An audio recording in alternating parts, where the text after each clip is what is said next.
Número 2 é tecnologia de segunda geração. Talvez alguns de vocês conhecem o produto de primeira geração H1, né? E H1 é de primeira geração. E 8K representa a potência nominal CA do inversor. E o quarto é o L, ele significa a baixa tensão. E também vem de inglês low voltage. Mas aqui low voltage precisamos ficar atento. Esse baixa tensão ele não representa a baixa tensão da rede CA, tá? Ele representa a baixa tensão de bateria. Pois no mercado europeu, lá vende mais bateria de alta tensão. A bateria de alta tensão pode ser maior do que os 100 volts. E número 5, S é single phase, em inglês também, significa monofásico. E número 6, 2 MPPT. E para esse inversor, a linha H2, temos potência de 5, 6, 7,5, 8, 10K.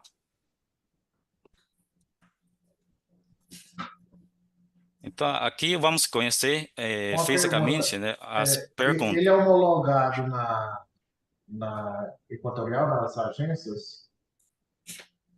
Sim, sim, já foi homologado. Temos certificado já. Tá, aqui estou.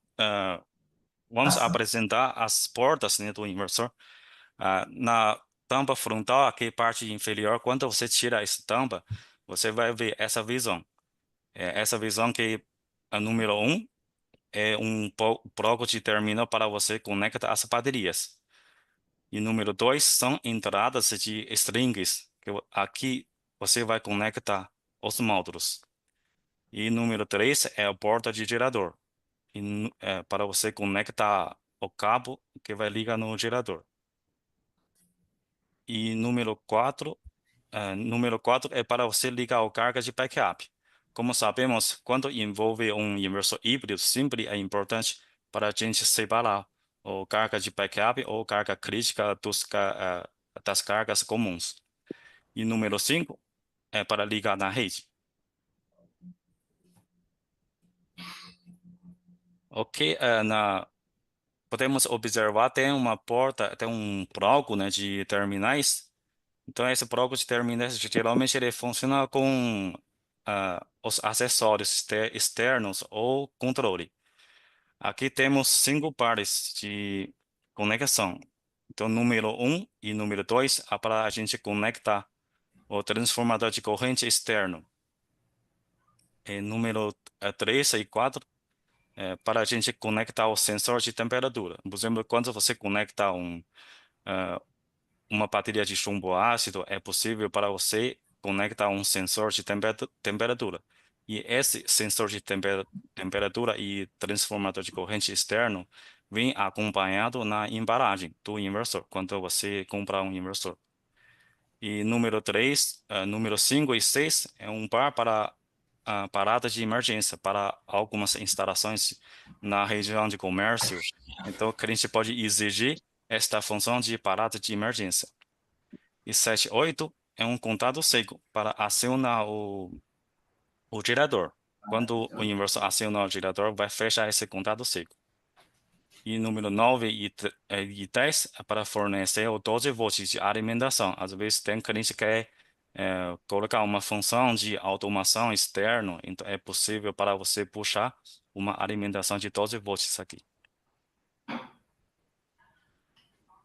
Tá.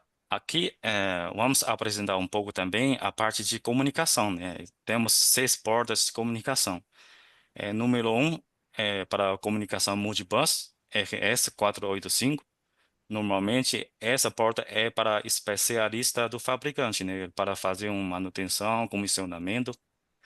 Que número 2, que vocês vão utilizar muito, essa é para comunicação de BMS.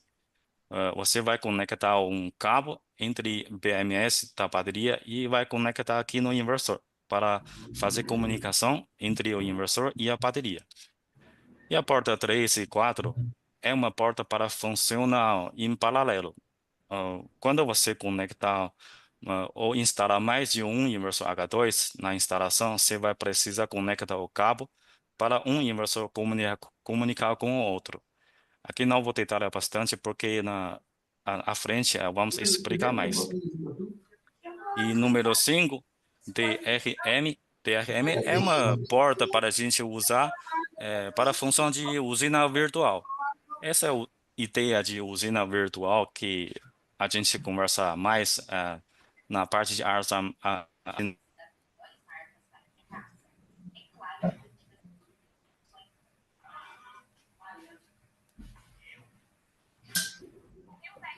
Tá, passo. O, acho que caiu o Zoom.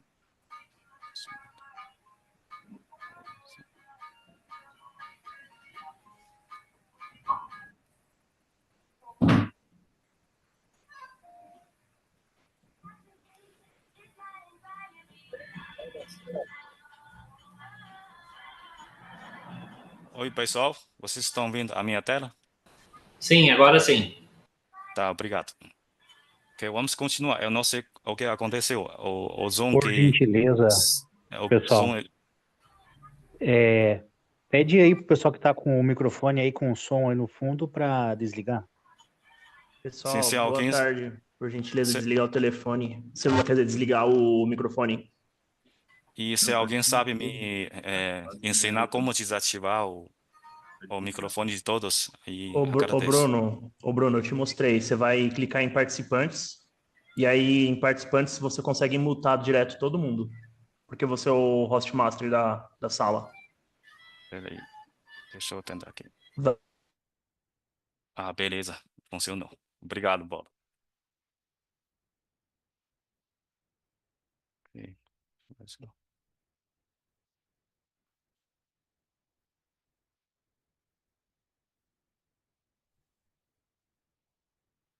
Ok, vamos continuar então. Hum, acho que paramos a porta 3 e 4. Ok. É, 3 e 4 é para funcionamento em paralelo, né? Acima de um inversor. Não, paramos o número 6, acho que sim, o número 5. É número 6. A porta de comunicação número 6 é para você conectar o medidor. Medidor externo é uma porta de RS485. A gente tem uma opção para você conectar o DC externo e também tem uma opção para você conectar o medidor. Qual a diferença entre as duas opções, né? Eu vou explicar mais à frente. Tá, aqui é o interface do display, né? Aqui normalmente tem quatro LEDs. Tem o LED CA. Quando o CA fica em verde e sólido, significa estar funcionando perfeitamente com a rede CA. Aqui tem a segunda LED é de bateria. Quando a bateria está em funcionamento, aí fica em verde sólido também. Tem um LED de operação. Quando o inversor está operando ou girando normalmente, ele fica em verde e sólido também. E qualquer falha que o inversor que apresenta, ele vai acionar ou acender esse LED em vermelho. Tá, aqui embaixo temos quatro botões para navegação e para a gente fazer navegação, por exemplo, ISC, para a esquerda ou para voltar para a tela anterior. E para cima, um passo para cima ou aumentar o valor, um passo para baixo ou diminuir o valor. E o botão Enter para a gente confirmar a opção.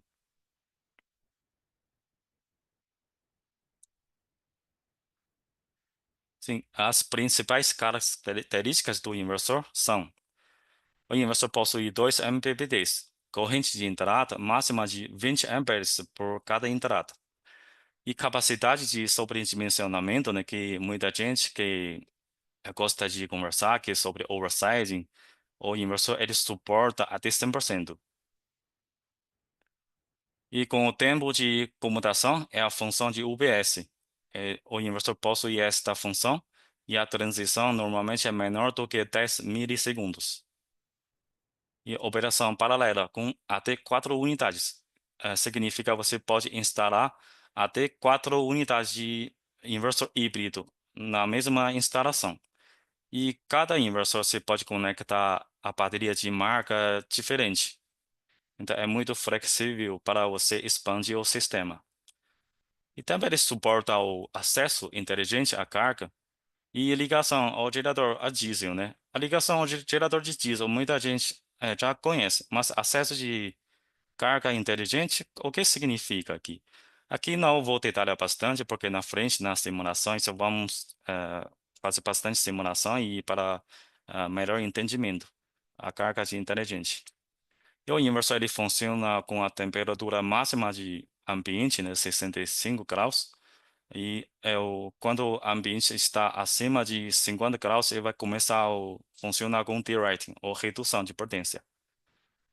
E também é possível fazer o zero grid, né, que nas muitas regiões a concessionária no local não permite o sistema injetar energia na rede. Por exemplo, aqui no Brasil, em Minas Gerais, acontece muito. Então, esta função é muito requisita para a concessionária. Aqui tipo de bateria. Essa é a bateria P3 que a SAD já lançou, né, na verdade. Essa bateria você pode montar tanto na parede quanto no chão. E capacidade de energia é uns 5 kWh por cada unidade. É um design modular. Você pode expandir ou pode colocar a bateria até 15 unidades. Ou seja, a energia expandível até 76 kWh. É uma bateria de tecnologia LiFePO4. É uma tecnologia segura e confiável.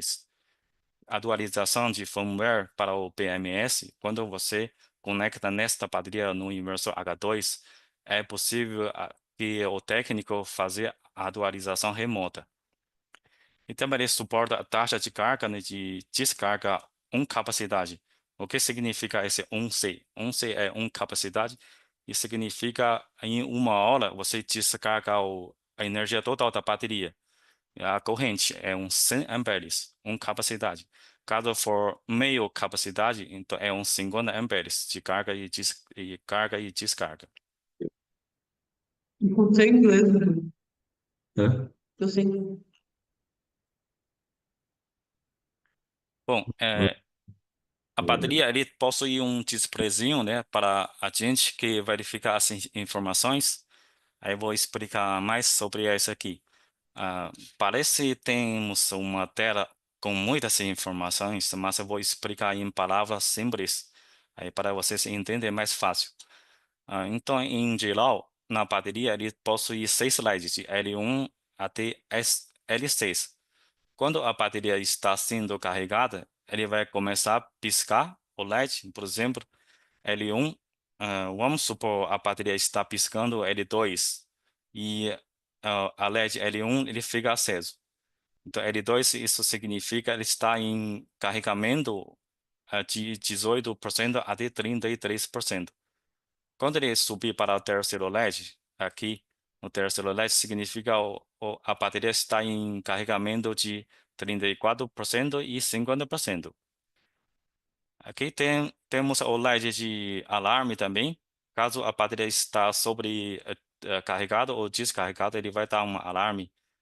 E L8 é para operação, né? Quando a bateria está em funcionamento normal, ele fica o LED aceso aqui na operação.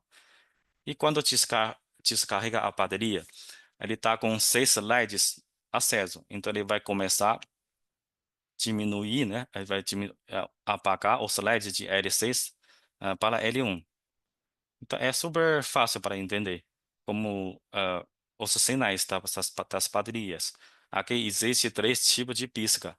Então, pisca 1, 0,25 segundos ligado, 3, 0,75 segundos desligado. Significa a bateria está em modo de espera. Então, pisca 2, meio segundo ligado, meio segundo desligado. Significa está sendo carregada. E 0,5 ligado e 0,5 desligado significa a bateria está sendo descarregada. Na parte de comunicação, possui 4 portas de comunicação no corpo da bateria. Temos a comunicação CAN 485. Geralmente a gente usa essa porta para conectar um cabo entre a bateria e o inversor para fazer comunicação deles. E temos esse console, essa comunicação que a gente quase não usa. A gente pode desconsiderar isso também. Temos mais 2 portas que a gente talvez vocês podem utilizar para ligar mais bateria. Caso for instalar mais de uma bateria, você vai conectar um cabo de comunicação no link in e out. Um cabo para in e um cabo para out para ligar na outra bateria. É comunicação paralela. Ok, esta é uma tabela de baterias compatíveis, né? A H2 é compatível com inúmeras marcas no mercado. Aqui, caso alguém tiver interesse, pode tirar um print ou tirar uma foto aí para verificar quais marcas, quais modelos são compatíveis com inversor H2.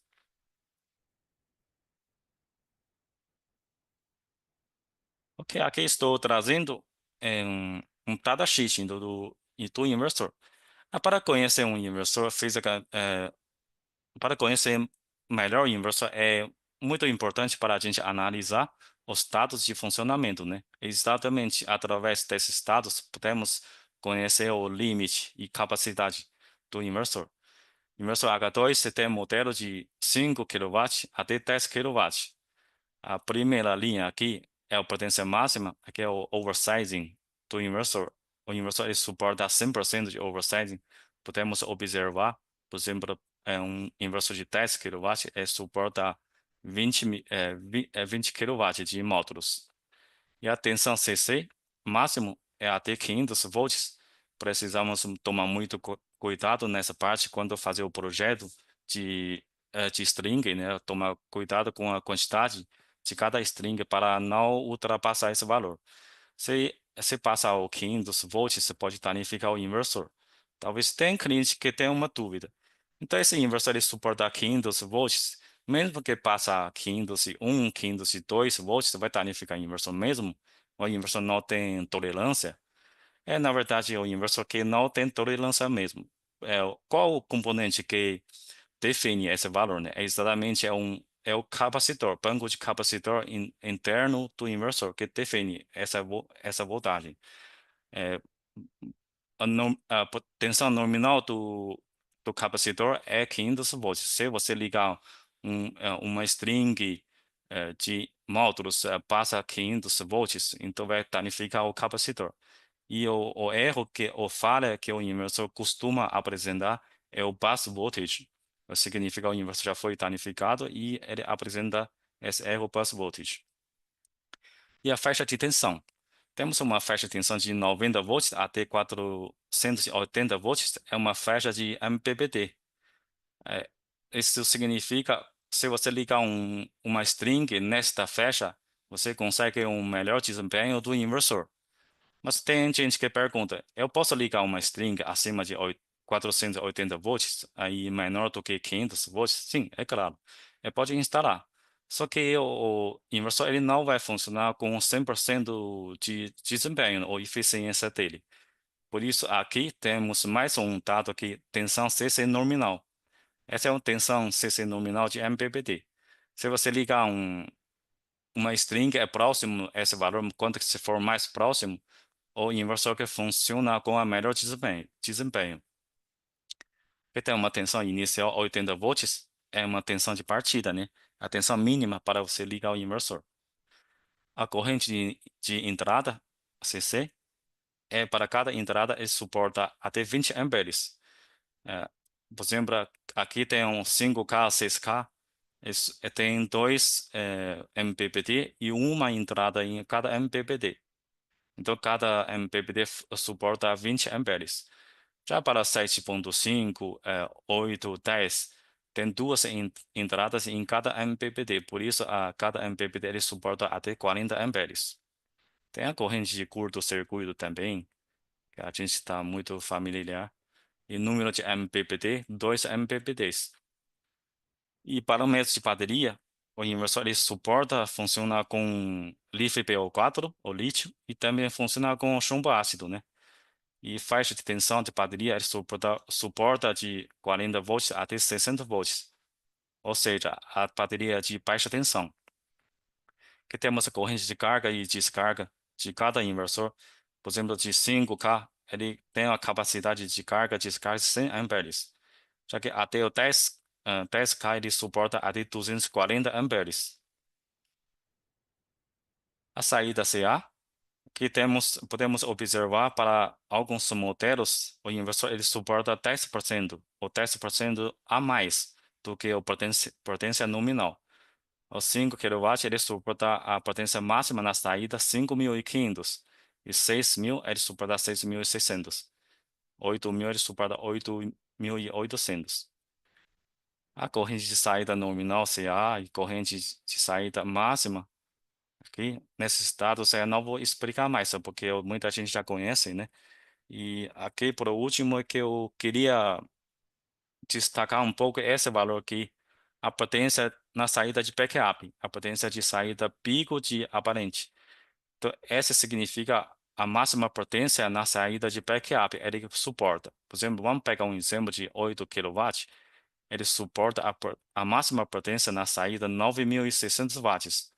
Então, ele consegue fornecer essa potência por 60 segundos.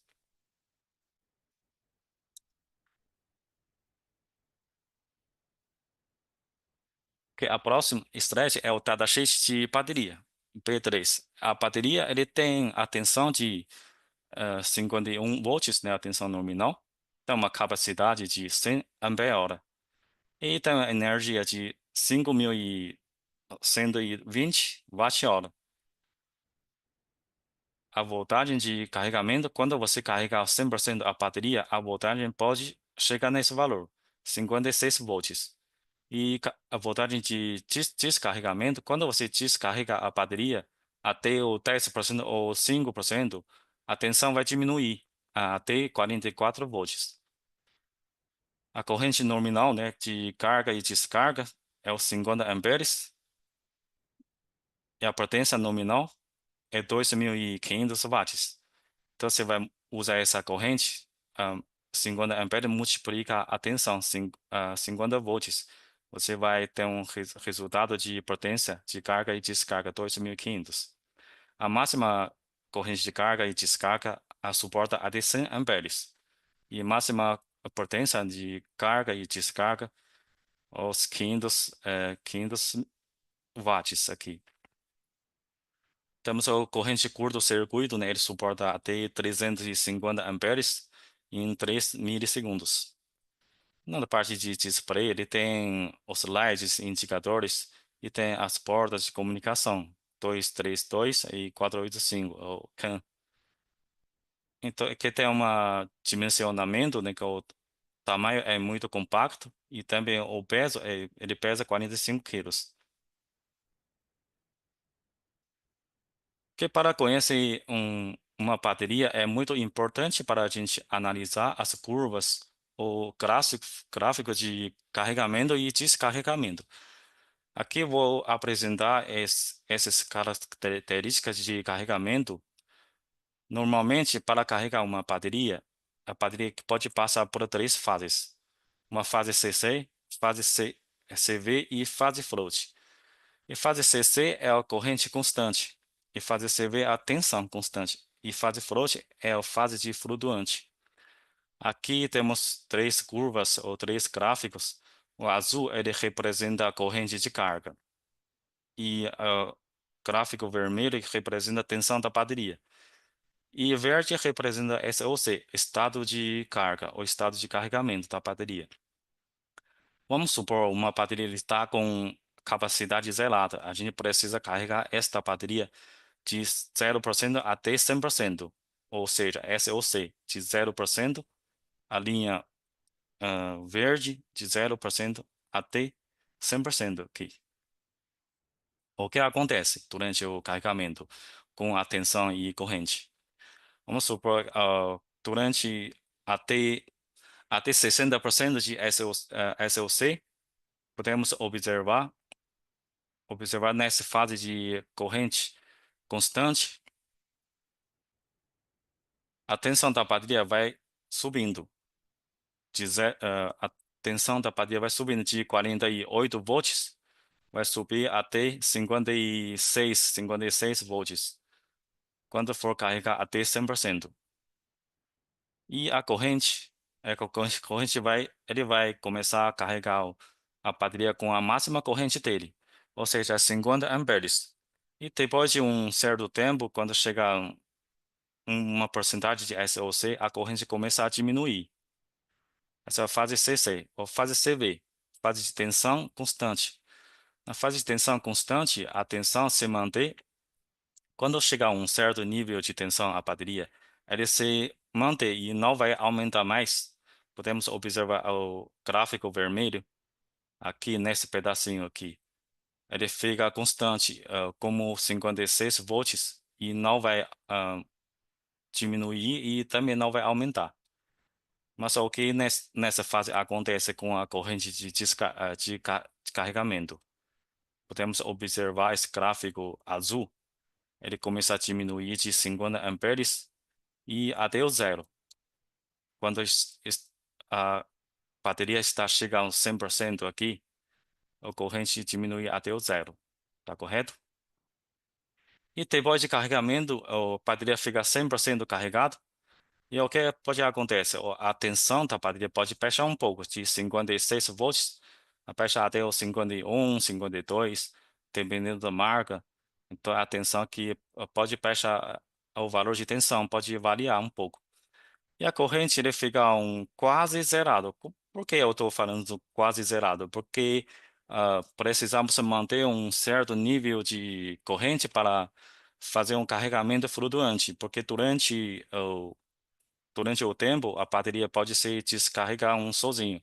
E SOC, a tensão de bateria, vai começar a diminuir um pouco. E nesse caso, o inversor H2 ele vai ficar carregando a bateria em uma corrente muito menor para manter o nível de carregamento da bateria.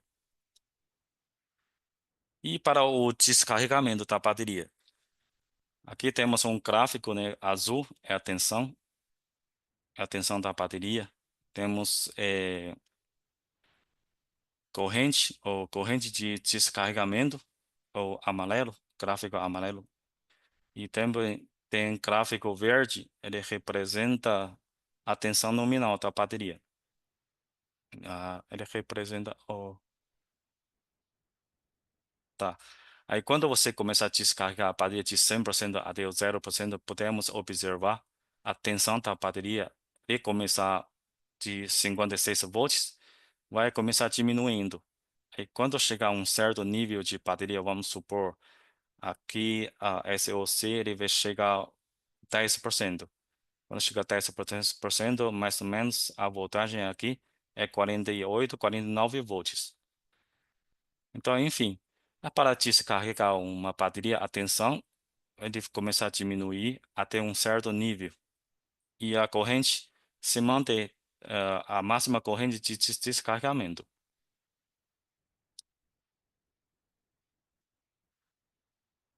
Tá, e a terceira parte é para a instalação de H2.